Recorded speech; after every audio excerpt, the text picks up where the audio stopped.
Welcome to Story Punk. I am Scott. And I am Drew. Vroom, vroom. I love it. Nice. I love the enthusiasm for our movie that we're going to be discussing today, F1, the movie. Oh, is it a movie? I wasn't sure because other movies don't have movie in the title, so I didn't know if it was a misdirect. Well, no, it's F1 : the movie. Oh, it's a colon. There's a colon, because hold on to your colon, because it's going to be rumbling with this movie. That's if you, right. Especially if you saw an IMAX like I did. And also, I mean, I'll be 50 next year, so remember, start getting yourself checked. Yes. Get that colonoscopy. Don't be afraid. I got one of those. Not. Actually, the worst part of a colonoscopy is the stuff you drink before. Oh, yeah. Anyway. Everything else that people are afraid of, you're asleep. Who cares? Yeah. Anyway, so why don't I start with a little summary of what the movie's about? Because it's very complex. A Formula One driver comes out of retirement to mentor and team up with a younger driver. Does that sound fair? That's reasonable. That sounds reasonable to me. I mean, they all have their own stories and stuff, but it is Sure. also, I would say, you almost forget the part that the movie doesn't insist on, but like in the high stakes world of Formula One racing. But I think that's implied in the title, I guess. Well, I mean, if you just said there's a movie, I'll be honest with you. If you just said there's a movie called F1, yeah, I wouldn't think, oh, it must be about a keyboard. Sure. But I Shift F1. If I've my whole life to this very moment have just called it Formula One, there might be people who are big fans of Formula One who were like, why would you waste the time saying the whole words? Like it's F1, dude. Like I just wouldn't know. Yeah, I don't know. It's a lot of effort saying extra letters. Yeah, we got to say Rot J because who has time to say Return of the Jedi? Of course. Or Oba. Oh my God, I just called you my son's name. I'm youthful. Sorry. Drew does not like the abbreviation for one battle after another. No, I don't. Oba. Oba. I feel like I'm Greek when I say Oba. It does. Yeah. Why would you condense such a special movie? I don't know. Take the time to honor it. Hey, some of the thematic elements in this movie are the central theme is anxiety about aging and relevance, which as I get older, I can feel that in my bones. It's something that we can relate to. I can a little bit. What with the being old. Yes. But remember, Scott. Yes. Inside every old person yes. is a confused young person. And that's definitely where I am. What is happening? Why is it doing that? I know. And I know what was really funny is the scene where the reporter makes some kind of mention about how long Brad Pitt's been out of the Formula One game. And he says, last time, makes some kind of reference to Clinton being in office. And I was like, oh my God. It didn't seem like Clinton was in office that long ago. But then I look back, I was like, oh, that was several presidents ago. Yeah. Well, it's like when you realize you pick a date and you're like, wait a minute. That thing that happened when I was a kid, it's been 30 years since this, and it's 30 years the other way, and you just get like, it's too much. Yeah, it is too a much. little crazy. One movie at a time is all I can do. Yeah, exactly. Basically, Brad Pitt's like this. He's a gifted, but he's a kind of a washout in Formula One at least. And he's just sort of banging around like he just likes to race. That's Talking his about thing. Sonny Hayes character, and this is sort of like the story of this movie is sort of like is like last ditch effort at not last ditch shot, not effort. I don't know why I said effort, but it's sort of like his last shot at sort of like, I guess, redemption and glory kind of. It's one of those types of stories. Well, it's also by Joseph Kosinski as the director, and we'll talk about some of his other movies because I do quite like them. But it's he just did Top Gun Maverick before this, and that's about a pilot who's much older than he should be, who's still trying to make his mark, and will he move on with his life, and does something really, really, really, really, really, really fast and dangerous.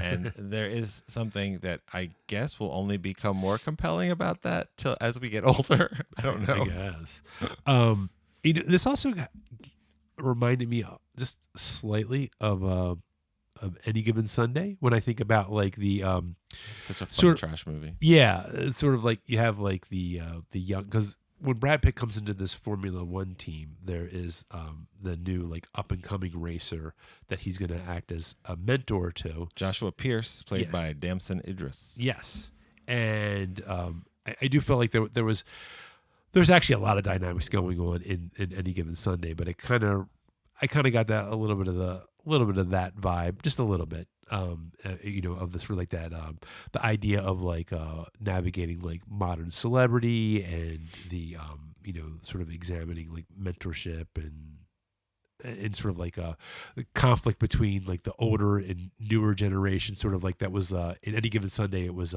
Dennis Quaid and Jamie Foxx, Right. the two quarterbacks. Right. So it reminded me a little bit of that, that part of that movie. The just sort of the setup of the movie is, and I love the opening scene. I remember telling you that I said the opening race of this movie, Which is not Formula One. is not Formula One, which is Daytona. It's 24 hours of Daytona, and that is it just really sets the tone for the whole, especially if you see it, whether it's if you have a really good surround sound system or if you saw it in IMAX or whatever. It's just this loud, and they're playing Led Zeppelin song, and it's just and even like the camera work and it's fun. everything. It's just, there's fireworks going off as they're racing. Mhm. It just really sets the tone for the whole movie. He and he goes into he's one of the racers, because I don't know a whole lot about the Daytona racing, But but it's in Florida. I do. Thank you for that. That's all I know. But apparently for 24 hours of Daytona, which would make sense, you can't have the same person driving the whole time. So he's like the overnight shift of that race, and he goes and he of course you get to see a little bit of his Maverick ways, in that he doesn't play by the rules, because that's the type of character he is. Right, but I mean, his job, I think, why he gets hired, like the team that hires him, Apex GP, that hires him for Formula One, is run by Javier Bardem. Who's not as big a role in the movie as I expected, but a lot of fun. Yeah. And he basically hires Brad Pitt to do what we see him do in that first race, which is set up the real guy. Yeah, and then he wins. Yeah. Because he wins. That's the first race. He wins, and then that's sort of, and you can tell he's doing it like just for, they make it very clear he's doing it just for the love of racing, because he loves driving. He gets all like, as being on the winning team, I guess, like he gets like a nice watch, and he gets a few other things, and he's just like, he doesn't even want the watch. He's like, here's your watch. He's like, I already have one. Like, he doesn't even care. Does he live in his van or something? Yeah, he has his own van that he lives in, and it's a pretty cool van. It's lifted and everything. I like it. Nice. So, he is. I guess you get the assumption, you are to assume that I guess he just lives on the road, because he's actually in a laundromat when he's approached by Ruben Cervantes, I believe, and he's the owner. That's Javier Bardem, who is the owner of this Formula One team, and they're doing terrible. I have no idea. Sure. But that feels real at a certain level of any of these giant sports. There are guys that are minor league or a less popular league. I don't want to. Or they sometimes they call but you're kind of very nomadic, and you're trying to get your shot, and his shot was 30 years ago, and he got it. Like, I don't know if you ever saw that was it called The Rookie? It was a Dennis Quaid movie where it's a true story of a guy who was like a dad in his 40s who became a minor leaguer and had missed his shot, that kind of stuff. Well, look at The Natural. Right, but I mean, that movie specifically, I was a better movie than I thought it was going to be, but it showed like this is what life is like for a minor leaguer. This is the price that you pay to try and get your shot. And if you already have a family and all that kind of stuff, it's an even different thing. Yeah. And Brad Pitt really has nothing. He's like a journeyman type person. Yeah, but he has nothing except driving, which he's real good at. But he gets this shot, and I'm not even really sure how he feels about the shot, but he takes it. Yeah, I mean he's like reluctant, like obviously a waitress tells him to do it, basically. Yeah, it's the hero's journey, the refusal of the call for those that are familiar with the Joseph Campbell book. But well, you're familiar with it, whether you're familiar with it or not. Yeah, well, you are. Yeah, but I'm saying whether or not you've read it.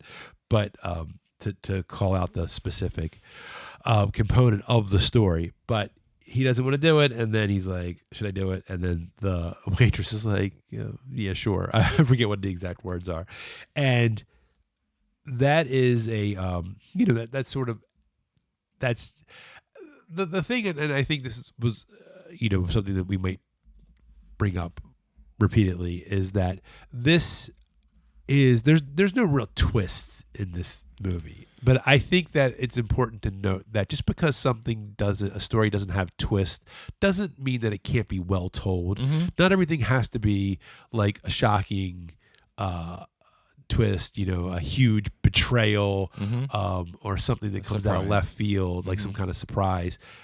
This is just I don't want to say paint by numbers, but it's definitely it definitely follows a formula. But I think it's a successful formula, especially for a summer type movie. Well, it's so funny that you say that because we'll let you out in the listeners' audience world know we very deliberately don't talk about the movie until we do the show. I don't want to know what Scott thinks. Yes. I had the same kind of observation. I said that some of the stuff that happens in this movie happens because it's time for it to happen because it's that kind of movie. Yeah. Which is fine. Yeah. And I actually wrote, I guess sometimes the bones are showing more than they should. But there are worse things than making a formula movie about Formula One. And I even wrote, ha, ha, ha. But I mean, there's a reason that there are formulas. And even certain moments, which we will definitely talk about this later because it's about the ending, Brad Pitt is saying, when I'm in the car, everything gets quiet and the world fades away and he's flying. Like that's when he's like, that's what he's chasing. That's being in the zone, all that kind of stuff. Or when he gets really angry, he drives in combat, but he gets really angry and he crashes. And you're like, oh, that's the lowest point. That's the end of Act 2. Or you're the all is lost moment. Right. And none of that is a criticism because it does it really well. Yeah. Also, this is about a sport that I know nothing about other than it's cars. Yeah. And they're really fast. Yeah. And it's a lot of money in it. And I love a good sports movie. And I will also talk about this later. This would be a great trilogy with two other racing movies that I really, really like as movies. And that made this more fun. It felt like it fit into a feeling I already have about sports movies and stuff, even though, as you say, no real surprises at all. Yeah, no, and it's funny, like you're using the metaphor of bones. I always like to use the metaphor of a story like this where that you think of like a piece of clothing where where you could see the threads more than you can maybe with certain, and doesn't mean it's not sometimes that's intentional in a good piece of clothing, and it's just it still can be well made. You can see the threading, and it still can be well made.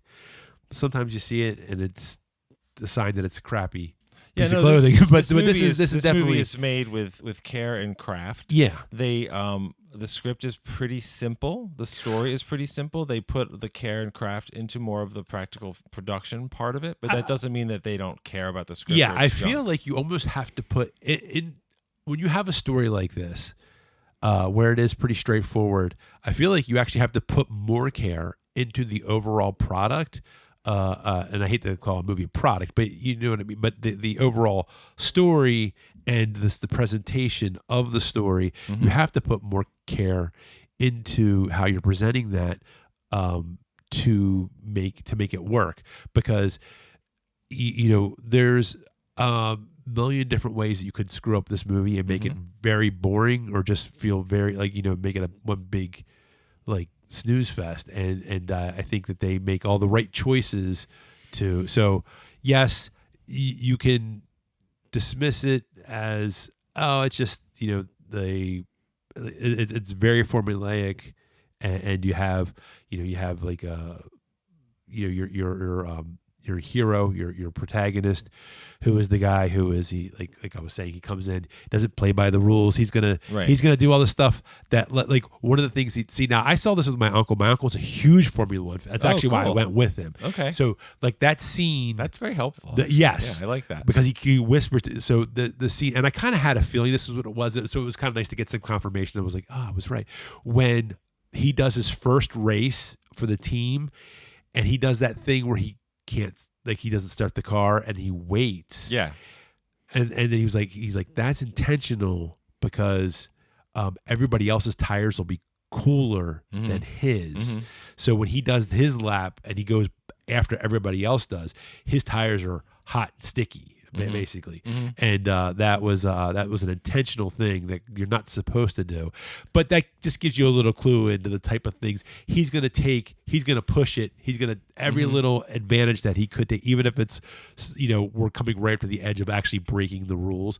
I also found out watching this, I had no idea there are penalties and that sort of thing, and I had no clue.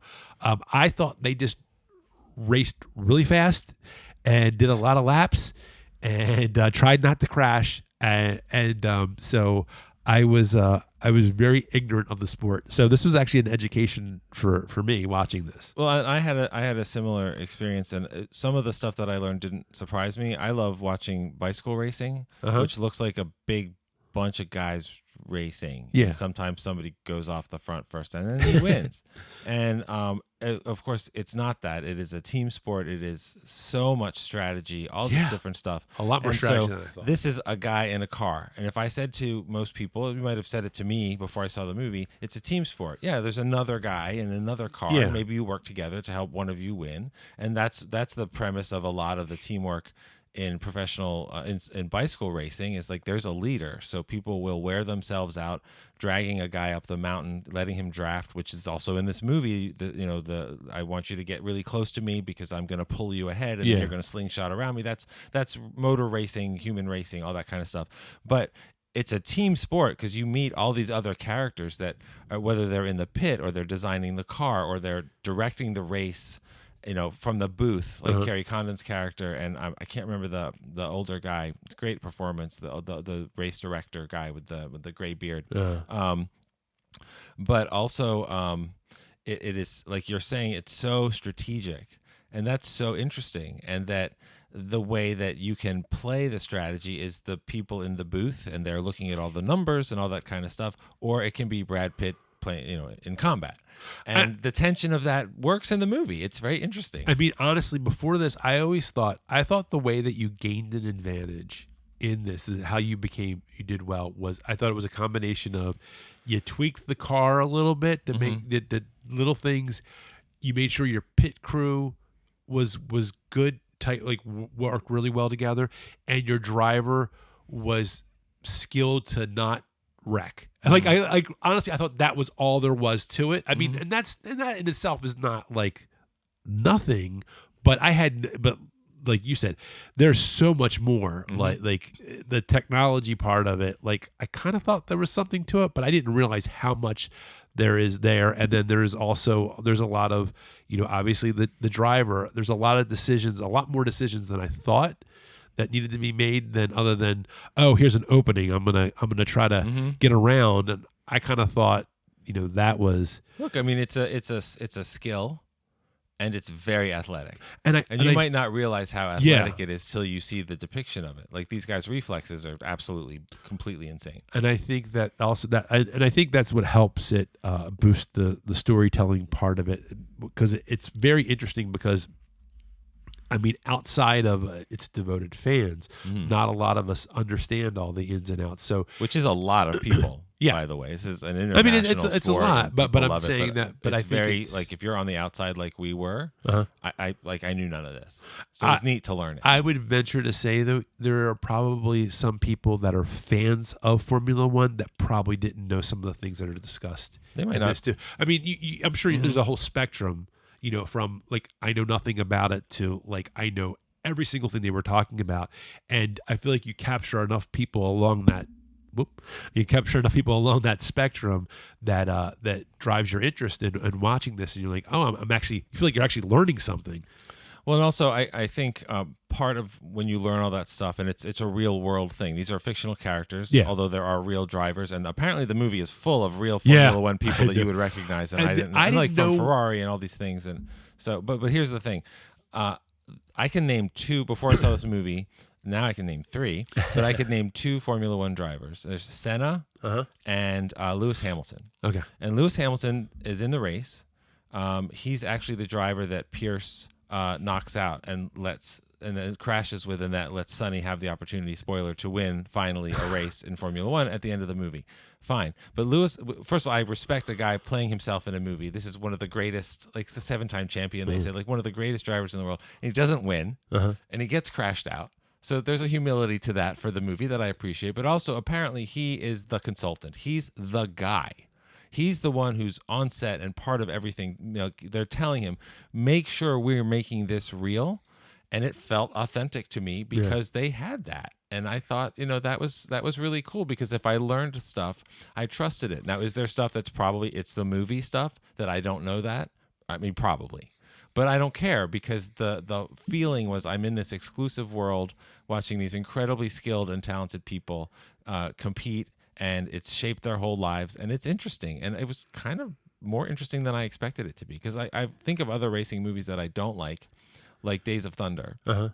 All I think of is Robert Duvall talking to an old crappy car, and it just get irritated. And this was I thought this was a good movie because it showed me this, to me, completely unknown world and let me learn all this stuff. Yeah, I mean, well, and I hear what you're saying about like Days of Thunder, because Days of Thunder plays with a little bit of, like where you're like, there's a lot of eye rolling in that. Well, it's also Top Gun, cars. Yeah, and this is by the guy that made Top Gun, and this isn't Top Gun Cars. Yeah, I mean Top Gun Maverick. It's not Top Gun Cars. It's sort of like, I mean, this is obviously, this is grounded in reality. It's not a nobody's talking about like making love to their car or whatever. This is like, well, also putting real cameras in real Formula One cars and driving them at real Formula One speeds definitely sells that. And it does help too that apparently Brad Pitt trained for 2 years. Wow. And they're putting these tiny cameras, they're like 6K cameras inside but not only does the interior shot help sell it, but like when I think about that opening Daytona race, like just the stuff that was going on, I don't know, I'm assuming that was all real. I don't know. I know they shot a lot of stuff at real races. I don't think that anybody would say you can put your camera in my car when I'm actually racing. They shot a good portion of the race scenes at the 2023 and 2024 British Grand Prix weekends. Okay. And because they wanted to get like the sort of the real like atmosphere, but that Daytona, like just a lot of the stuff, like just the stuff outside of the cars, they really like that, and a lot of that has to also do with the editing too. The pace of the editing was just expert. Yes. And also you have to remember too, I mean, for Top Gun Maverick, I'm not talking about this movie. The movie is a lot of fun, but the director is very good at this. In that movie, they put cameras, I think 6 or 8 cameras in the cockpit. I think they used the same kind of cameras. Oh, is it the same ones? Okay. I think so. They put it in the cockpit of an actual FA-18 fighter jet that they actually flew. Now, this movie, F1, the movie, the actors were driving because you can make a car for a movie where you can't see, the audience can't see the driver. You can't, sometimes you'll see a car chase and it's the most incredible thing, and then you see how they're shooting it behind the scenes and you see giant like scaffolding on it with the cameraman and like all this other stuff.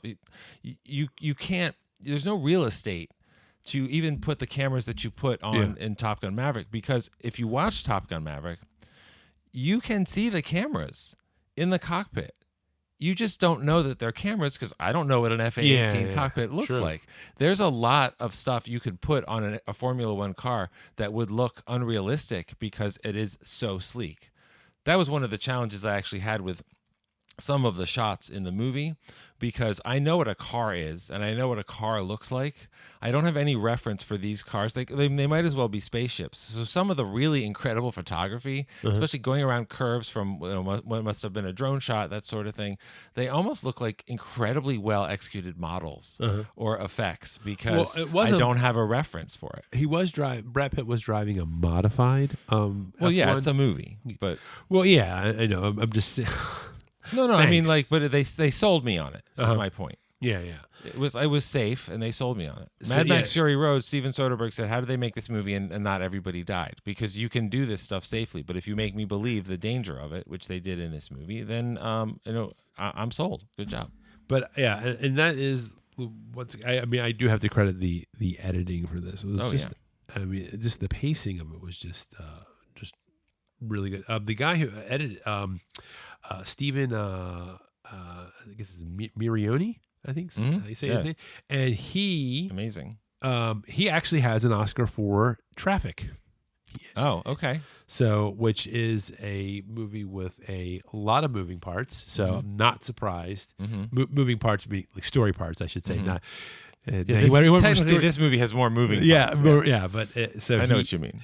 But no, the people who made this movie, like Aaron Kruger, wrote a movie that you are familiar with called Arlington Road. Yes, and he might have won. Did he win the Nickel with that or something? I'm not sure. But I have a credit in that movie. I know exactly. They spelled my name wrong, but fuckers. I know. He's written a lot of giant studio movies, like a couple Transformers sequels and Top Gun Maverick and stuff like that. And so, you've got a team of people. Joseph Kosinski hasn't made a lot of movies, but he's made gigantic movies with movie stars. Yeah. And so I feel like in that sense, the movie really to what it took to put it on screen. Like you're telling me Brad Pitt trained for 2 years. I'm not surprised. It's amazing, but I'm not surprised. Well, because he wanted to be able to drive it himself. Right, exactly. He got paid $30 million. I know. It's your job, dude. but I'm not that impressed. If I got $30 million, I'd do a lot of stuff for work. This is top of the craft people. I mean, Hans Zimmer's score is a lot of fun. It sounds like a Hans Zimmer score, and it is used well in the movie. Some of the themes are less memorable than some other stuff that he's written, but I don't know. I mean, I've been driving to this music since I watched the movie last week, and it's a good time. I felt like this, like all of the best parts of 90s movies, that's the vibe I got from this movie. You know what I mean? Like the good stuff. Yeah. Just like that, like the 90s movies sort of had like this like kind of like I almost feel like I don't want to say necessarily slick feeling, because I feel like that's kind of almost derogatory to say. It's like slick, like packaged, but it was like there was something dishonest. Not slick, but like just glossy, really good packaged vibe. That's fair. I love it. Yeah, that's how I felt when I watched this movie, because it did remind me of like just think of the best 90, as long as you're not too young, which is, we welcome you as listeners. But I'm just saying, if you're trying to understand the context of what I'm saying, the 90s movies, it just really kind of gave me that vibe. But also, and that was the great thing about it, but it also felt new as well. It didn't feel like a throwback necessarily, but definitely I got like a 90s vibe from it that I really enjoyed. Well, I just heard something that made me actually kind of nauseous. Which was that there are people that consider any movie from before 2000 to be a classic film. And I mean, fuck you. But also, it is a quarter of a century. I know, right? So. But I mean, you're talking about what's essentially the feeling of another generation of movies. Yeah. And that's not a bad thing. I mean, everything keeps going back to things, and we were in the 80s, and then the 80s were really big and popular and fun again, and that'll keep recurring. And it's a sports movie. That is a template. There's nothing wrong with that. I mean, you could write Rocky and set a template and win an Oscar. And there's elements of Rocky in this movie, and the underdog and all those things. And there's more Rocky Balboa, which I love that movie because it's about being old and still having a place and finding a place. And can he fight? Can he coach? That sort of stuff. I wasn't sure how this movie was going to end. I wasn't sure if they were going to kill Sonny. I didn't think so. Yeah.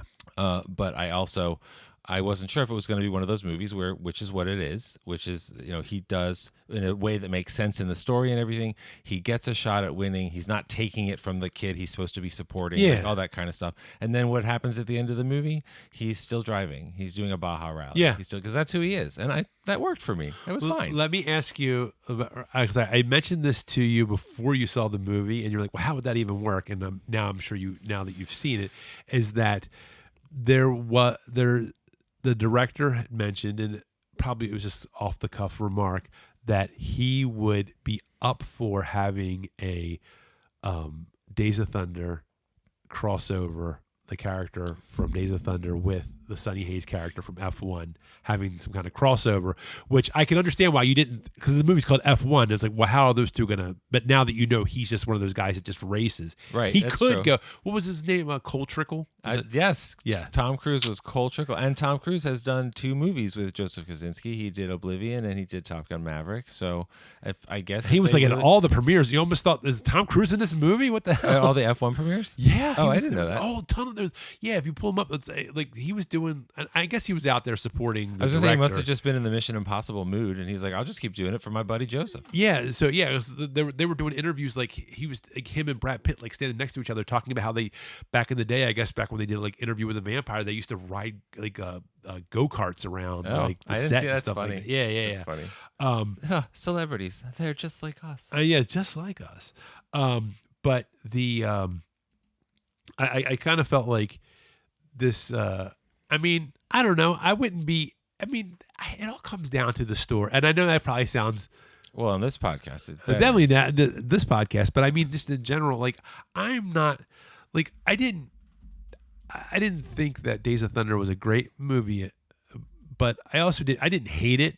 So, you know, if they were able to come up with some way that those two characters could come together into a cool story, I'm for it.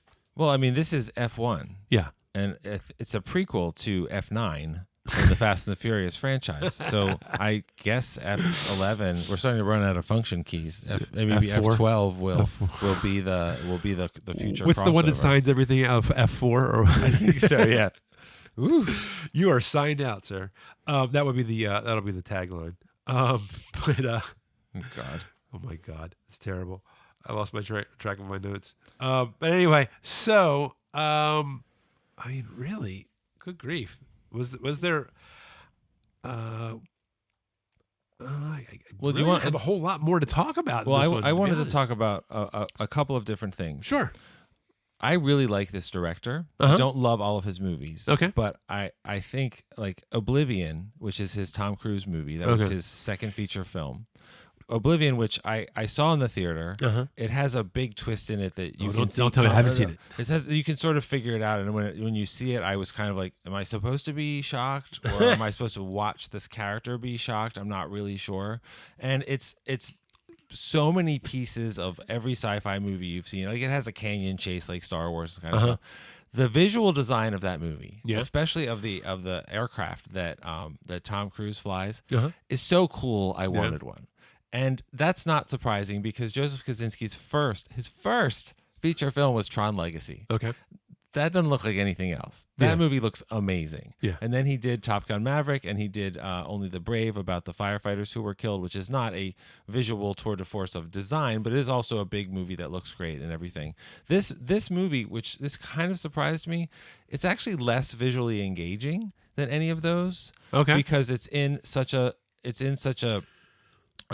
specific real environment. Except as I thought about it, I think that it is very visually engaging and it's authentic. Like I know what it feels like if it's real, which I think it is. I know what it feels You're like talking about in F1. F1, yeah. I know what it feels like to be in the crew area and the driver area. It feels very next to- organic the way that right. they go from and one like the scene to the next. white and the feeling of the rooms and all that kind of stuff, and the feeling of the training facility, which is a real Mercedes training facility. Yeah. Like that all and there's a great simulator that they use and stuff, and all of that felt really real.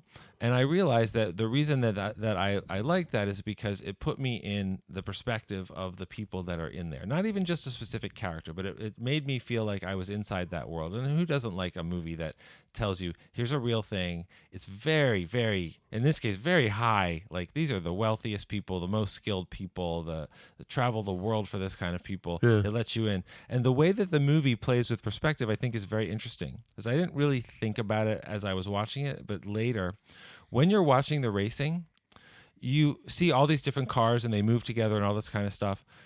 You only see, correct me if I'm wrong, you only see inside the drivers of our two main characters. Oh, yeah. You never but I mean like you never see Lewis Hamilton reacting. You never see Yeah. you never see Verstappen reacting to, like they're cutting him off, all that kind of stuff. And I liked that. That was kind Well, of cool. I think that's kind of. I mean, like I remember like watching the Ricky Bobby movie. I think that they only showed Sacha Baron Cohen and like I guess John C. Reilly and Will Ferrell. I think for a racing movie, I don't think that's Well, but there's individual drama between our two main characters, and there is in the race individual drama with actual drivers. Like they say Verstappen, who's a real driver. They say Lewis Hamilton at the end. Like I don't need, like, if you showed me them, I wouldn't recognize them. That's fine. Yeah. But it's not like it's not like the pod race where you sort of see everybody and all the aliens and all that kind of stuff. Both of them are legitimate ways to do it.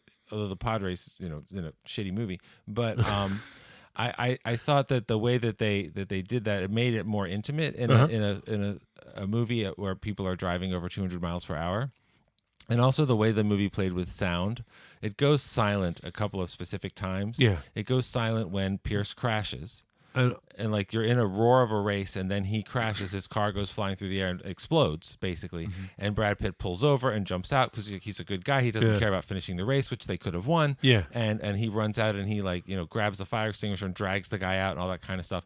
That's very quiet, and I think that that's very well done. And then of course at the end, remember, I get in the car and the world fades away and all that kind of stuff. And so when he's doing his last lap to victory, it's basically quiet, and I thought that was when he starts really freaking kind out. of cool. When he starts freaking, don't they do that again too? When he forgets his card, his lucky card. Oh yeah, that's in there I too. think they Yeah, do it there too. Yeah, and that was an interesting way to put you inside the head, specifically of Sonny. Yeah. Who is the main character, obviously. I mean, I'm actually, to be honest, I'm a big fan of when they do that. It's like because I feel like it's one of those things that they do that I don't feel like it's overused too much. But I do notice it when they we talked about it in Warfare. Yeah, it's very effective. I think about like two other movies that I think of. To Live and Die in L.A. Sure. There's I think it's right before he decides to go the wrong way down the L.A. freeway. What's this? William Peterson. And then there's a scene in which I heard was intentionally based off of the Live and Die in L.A. scene. George Clooney in Out of Sight has a scene where everything goes quiet, and you just hear him breathing. Oh, okay. And that he was oh my God, Steven Soderbergh. I could see his face, like I couldn't think of his name. He known as the director of The Limey, and also Traffic. Yes. So he actually said that was inspired. That scene from To Live and Die in L.A. was inspiration. See, now you're getting the real film geeky stuff going on here now, guys. Soderbergh is a good example This of is a what you guy pay for. who makes a huge variety of movies, some more successful than others, some for much bigger and different audiences than others, but he's steeped in film. Yes. And he'll tell you, like, this is deliberately, like, I'm referencing this. He's honest about that. But other times you'll see a movie and he saw that movie from 60 years ago, and that's part of why he loves movies and that kind of stuff. And so, I like hearing insights about those things from directors like that, because he's a writer and a director and therefore the storyteller of these movies, and it's fascinating. And again, that's that inside perspective you get. In this case, it's on movies instead of on Formula One, which, by the way, I have no interest in watching Formula One. I have no interest in I'm not going to start watching it. Yeah. I don't watch a lot of sports anyway. I really love sports movies, but if I happen to see a Formula One race, it'll be cool that I know a little bit more about what's going on. So I mean, I would say I wouldn't go out of my way to watch it, but I would like if it's on, I might watch. Like if I was watching, like I'd watch it with my uncle because that's something that's that he really enjoys. And that was part of the reason I took him. Right. And but son. what he offered you, which is cool, because like what you said about what Formula One looks like, where there's all the stuff going on and you don't know that you're missing it, and then when you learn it, it's like, oh wow, the team and the strategy and the way you can play these games with the tires and the vehicles themselves and all this kind of stuff. That's really neat. I watched a movie called Lagan, which is a 4-hour Indian movie that was nominated for Best Picture, starring Amir Khan. Like It's an incredible movie. It sounds like a commitment, though. It is. It's about 4-hour movie. I don't care. Even for an Indian Let me tell you, movie, I don't care I don't care how good it is. That's a commitment. It has an intermission, and you could watch it in pieces. That's good. But it's about a poor Indian village and the British rulers, and this one British guy who says, you know what? Because he's a dick. If you beat us in cricket, which is our game that you know nothing about, then you don't have to pay taxes and give us your grain that you don't have the ability. Like, you'll starve to death. You don't have to give it to us for a year. So everything in that movie hinges on cricket, which I knew nothing about.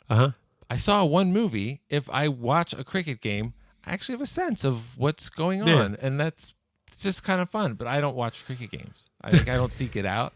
But I don't know. I just like learning stuff like that. And if a movie is fun and they drive real fast and I learn about how they do it in real life, I had a good time. This is not one of the top movies of the year for me. It's not the best movie the director's made or that Brad Pitt's been in or whatever. I had a good time.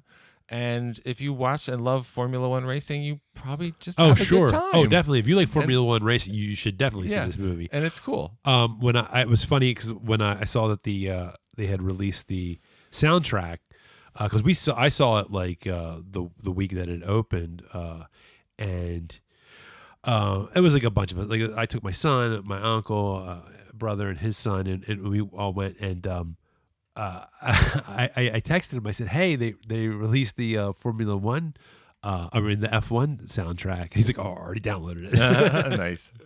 So, did you have anything else? Well, the last thing I'll say, I remember earlier I said I can't name any Formula One drivers. Yes. And I realized the only reason that I know Senna is because there's a documentary that I think I keep seeing on Netflix that's called Senna. That's exactly how I would watch. It would be interesting. I don't know how I knew Lewis Hamilton. I'm glad that I did because of the role he actually played in the making of the movie. That's the one that the Broadway plays about. The what? The Broadway play. Yes, exactly. Lin-Manuel Miranda plays him when he founded America and drove real fast. Exactly. Well, that's how he got here. He drove across the ocean really fast. Yep, that's right. That's a great movie, and people don't know the F1 angle. I know, which is probably why they had to call this F1 the movie, not F1 the musical. Yeah, there you go. But he took a shot. One of my favorite sports movies is this movie would be in a good trilogy. And if you like movies and if you especially like racing stuff, none of what I'm about to say is a surprise. But I can't name the drivers in the movie Rush. Like Ron Howard did. Oh yeah, with Chris Hemsworth and Daniel Bruhl. Yes, about a true incident of a drivers that were rivals, and one of them had a terrible accident, like was terribly burned and wanted to come back to the sport. That's a great movie. That's a really great movie by Ron Howard, and I would watch that. I would finish with F1, and in the middle, I'd watch Ford v Ferrari, which is maybe the most dad movie I've seen in a long time. It's really great. And that, for me, I had the advantage of, I have no idea. I actually saw that with my uncle as well. There you go. Yeah. I have no idea. He's a car guy, in case you guys haven't figured it out. But I have no idea what this story is. I don't know. Like, I've heard of McLaren, and I know what Ferrari is. Yeah. And I've heard of Henry Ford and his Nazi proclivities and his less Nazi family and all that kind of stuff. But I didn't know what happened in the race. I didn't know the ultimate fate of characters like Christian Bale, and it's just so much fun. And this movie felt, I didn't like it as much, but this movie felt like those. See, I liked it much better than Ford versus Ferrari. Oh, did you really? Yes. And I don't remember. I honestly don't remember what they did in Rush, which is from 2013. But in Ford v Ferrari and in this one, putting the cameras in the cars. I mean, come on. Yeah, it puts you on the track. That's pretty amazing filmmaking. But I will say that this movie, I don't think, especially if you like Formula One, then there's no reason to not see this movie.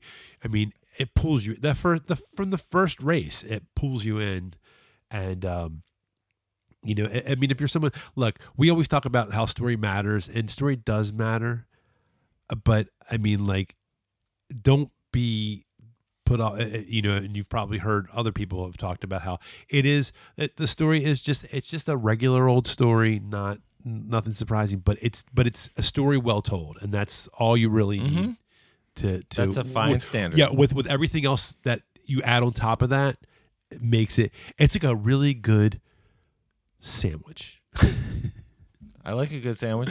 I like a good sandwich too. Okay, so was there anything else? You already.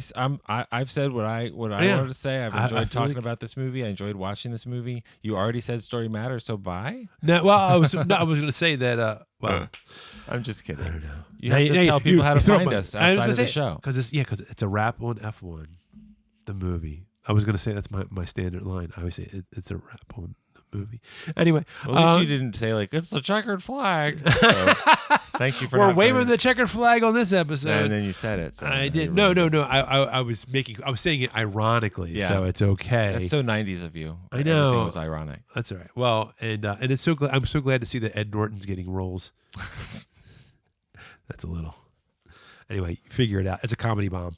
It's a comedy grenade. It'll go. Think about it. Don't call it a bomb. I'm not going to say. Yeah, not a bomb. realistic. It's a comedy grenade, and think about it. If you like movies, you'll figure it out. Probably. I'll be honest. Yes. I like the Hamilton riff. You did better. Okay. Well, I mean, and we'll be back next week. We're going to steal a broom for a wacky wizard, and follow us on Instagram at StoryPunkPod for updates. Also, you can get updates on Facebook page if you're old. And so we reach everyone, all the generations. Yes, we're trying to get everyone. And I am on Letterboxd as Storypunk Scott, and Drew is on Storybox as well. Well, Storybox is not Storybox. Holy shit! Where did that come from? Letterboxd with no e. With no e. End, I am Storypunk Scott on Letterboxd, and I'm Solid Gould on Letterboxd. And now that I've sufficiently screwed that up, hey guys, just remember that story matters. Way to crash out, buddy. Thank you.